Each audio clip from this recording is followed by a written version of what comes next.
We are now talking to Vegas Golden Knights goaltending recruit, Dylan Ferguson. What's going on, Dill?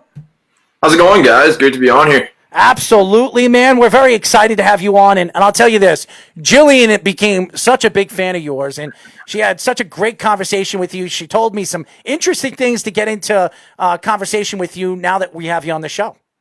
Yeah, no, she was awesome. I think the call went a little longer than we both anticipated, but it was good. That's Jillian for you. That's Jillian for you. She's got a mouthful, but I'll tell you this right now, such a smart kid, and she knows what she's doing, and the fact is she talks to all the different athletes that we have before we talk to them, and she gives us some insight about who we're talking to and who we're going to speak to, and she says you're a nice kid. Oh, I appreciate that. I could say the same thing about her for sure. So as you guys know, we are talking to Vegas Golden Knights goaltending recruit, Dylan Ferguson. So Dill, a little bit. I wanted to know a little bit about you. Were you drafted, first of all? Were you drafted by the Vegas Knights? No, I got drafted by Dallas in the 7th round of the entry draft. I never talked to them coming up to the draft, so it was a little surprised by me, a pleasant one for sure. But and then I got traded 60 hours later to Vegas, so here I am. Now, the Vegas Knights, obviously an expansion team. They've only been around for 3 years. They've been to a Stanley Cup already. It's crazy. Their first season, they have an opportunity. They were my favorites of going and winning the Stanley Cup this year. When you look at the goaltending right now, Marc-Andre Fleury, Lerner right now, and the back and forth banter right now with Marc-Andre Fleury's, agent and the Golden Knights, his agent actually came out and said, you know what, just drop us, just trade us or let us go and release us, and we'll go somewhere else next year, because Lerner has been the hot goaltender and they're playing the hot hand right now. I think he's 5-1 or 6-2 in the playoffs right now. What is your thoughts to the whole back and forth banter with the whole Marc-Andre Fleury and Lerner situation? You know, obviously I've met Mark. I don't know Robin as well, but all I've heard is good things. And Marc-Andre Fleury is a great guy. He's a great teammate. He's a great leader. You know, I think at the end of the day, everyone wants to play. It's just the nature of our sport and who we are. And, you know, Robin has been playing great. And, you know, you read things like the head coach is saying, like they know what they have in the crease is a gift. And they have the confidence to use either guy at any time. So when you did come to Vegas, what was it like, just that whole experience, not only being with an expansion team, but an expansion team that was so good right away, to see what they did in the Stanley Cup, surprising everybody in such a new city, a new culture, and a tough division with the Pacific Division at the time? Yeah, that's a good question. Even thinking about it now, I'm really speechless about it. And, you know, just to get the opportunity I did to get up there and be with those guys in that first year and in that inaugural season they had there, it was it's probably something I'll never forget my whole life, right? Like it's not something that happens every day. And, you know, they were called the Golden Misfits, guys that didn't really fit in anywhere else, or so they thought. And they all came together as a team and made a cup run. It's incredible, really. I like the Golden Knights name than the Krakens. I mean, it's ridiculous. I am not a big fan. Everybody likes the jersey. I'm not a big fan of the jersey. I'm not a big fan of the name. I think they should have thought. I said this, and what I thought they should have called them the Seattle Grunge. I mean, that's where grunge rock came from. That would have made more sense. Seattle Nirvana, too. Yeah, Nirvana. All the different groups came from Seattle. Call them the Grunge. Why did they name them the Krakens? It made absolutely no sense. There is no Kraken, so it made absolutely no sense. So, unfortunately, I disagree with the name. But as you guys know, we are talking to the Vegas Golden Knights goaltending recruit, Dylan Ferguson. Now, Dill, when you look at the goaltending position, and I've said this over and over again about the playoffs, and Ranger fans over here don't understand what is the concept of winning championships. It's great goaltending, timely goaltending, and great defense, something the Rangers have not had over the last 20 years. When you look at the goaltending position, how do you look at the goaltending position going into the playoffs? How do you look at it? How the importance of the goaltending do you think is important for winning a championship? Oh, it's huge. I think you marked off a lot of really valid points, man. And I think consistency is a massive one. And it's that feeling you get. You know, you gotta be able to pull yourself out of. You know, if you get scored on, I mean, not right now. There's no one in the stands, but you have 19,000 people looking at you like it's your fault, right? Mm-hmm. And you know, it's just such a mental state that you need to stay in and just have belief in yourself. And I think goaltending in the playoffs, I think everyone knows it. No one's going to argue it. at the end of the day, really comes down to winning games. Like, you can look at the last 2 games against Vancouver and Vegas here. The first game, Vegas filled the net. Markstrom came back out in the second game, shut the door, and it's the other way around. And that's just been the story for playoffs for generations. Errol and I did a segment a while back, probably in May, about what are the most important positions in sports. Could you argue the goaltending position, even comparison to other sports, is the most important position out of all of them? I think anybody arguing with me on that would be wrong, and I feel like I'd have a lot of people agree with me.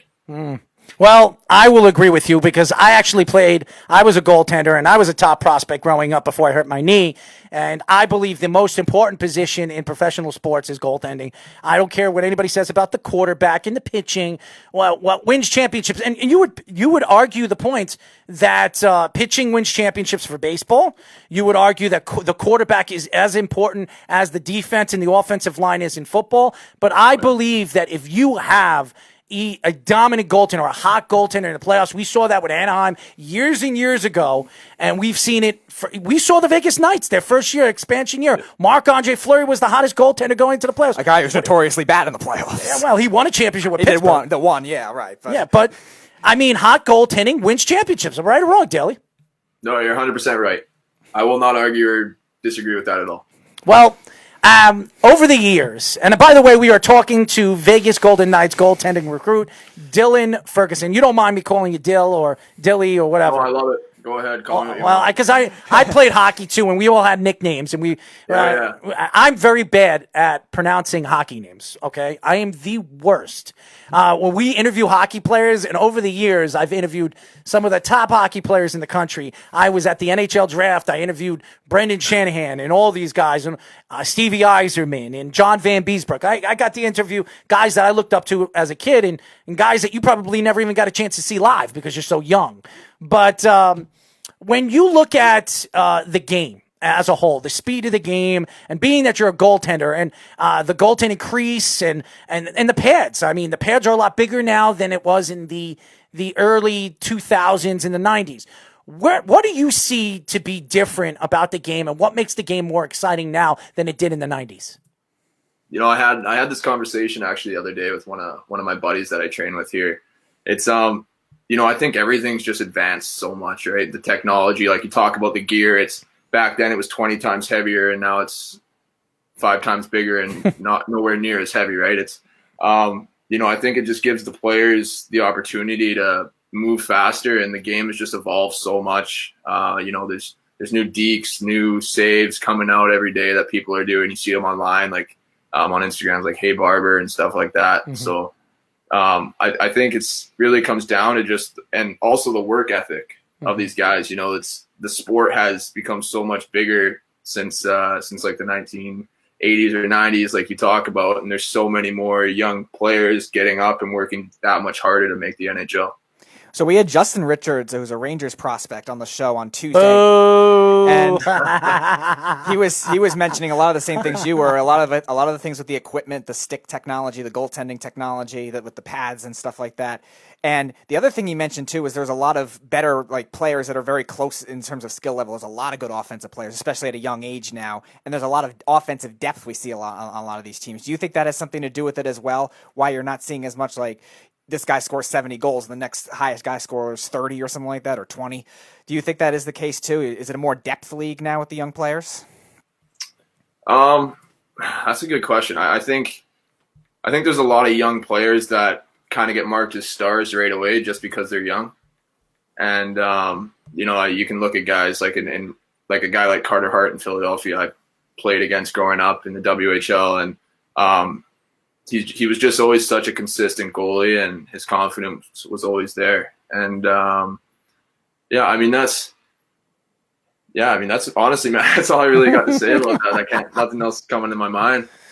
As you guys know, we are talking to Vegas Golden Knights goaltending recruit Dylan Ferguson. Dill, I heard from Jillian, you had a conversation with Matthew Barzal. You played with Matthew Barzal.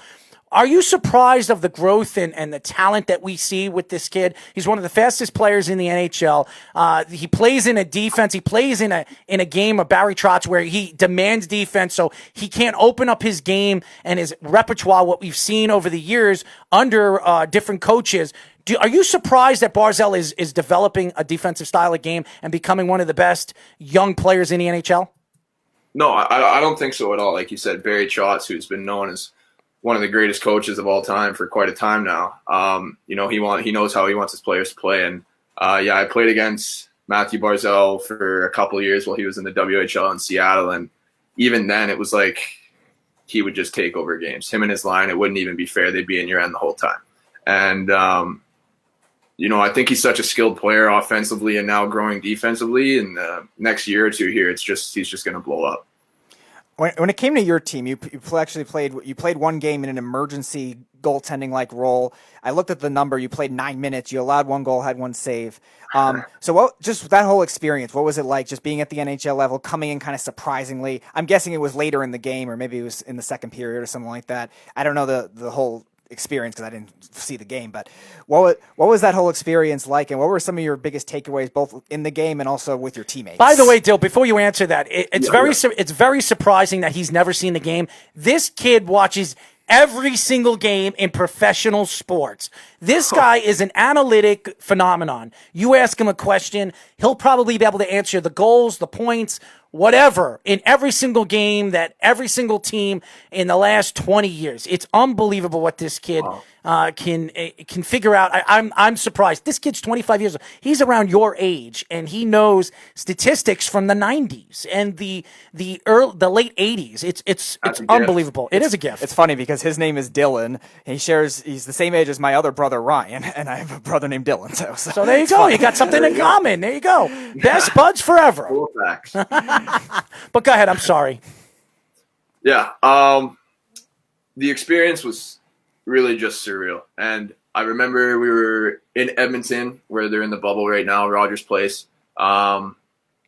We were going into the game, and it was just another game. Hold on. It's not the bubble. It's the hub. The hub. I'm sorry. I just had to say that. You're good. And, it was like I remember the first period, and then the second period, I remember Maxime Lagacé, who was the starter in Vegas at the time, kind of tweaked his back on a play there, and the trainer kind of came over to me and told me to get ready, and I'm sitting there, 19-year-old kid, kind of like, okay, this is it, eh? And I went down in the hall, kind of dialed it in, tried to get as focused as I could without trying to get my heart rate down because I was so excited. But getting in there, I just kind of let go. I remember Patrick Maroon absolutely ran me over in front of the net, just destroyed me. And I think on the next shot on the power play, they got a goal there. So it all happened really fast. It's a memory again that I'll remember, and a memory that's gonna get me back there one day here. So. Oh, you're definitely gonna get back there. I mean, reading a couple of things that I've read about you, when actually Jillian reached out to me and said that we were gonna get you on the show. I did a little bit of research yesterday in the last 24 to 40 hours about you, and she gave me some insight on who you are and the type of person that you are, because we interview so many different people. I'm talking about recruits. We're talking about people that were just drafted, coaches, or a lot of coaches. I mean, we've interviewed so many people, and Jillian's the best at doing it and reaching out to athletes and stuff like that. And she gives us some insight on the players that we're interviewing. And she said, out of all the kids, all the different hockey prospects that we interviewed, that you were very straightforward and honest and cool and collective. So that's what I want to hear, because then I can ask you any question, and I know you're not going to rip my head off or try to high stick me or something, or board me or try to kill me or something like that. Send me death threats or something. To the face. Oh, dude, I've heard enough.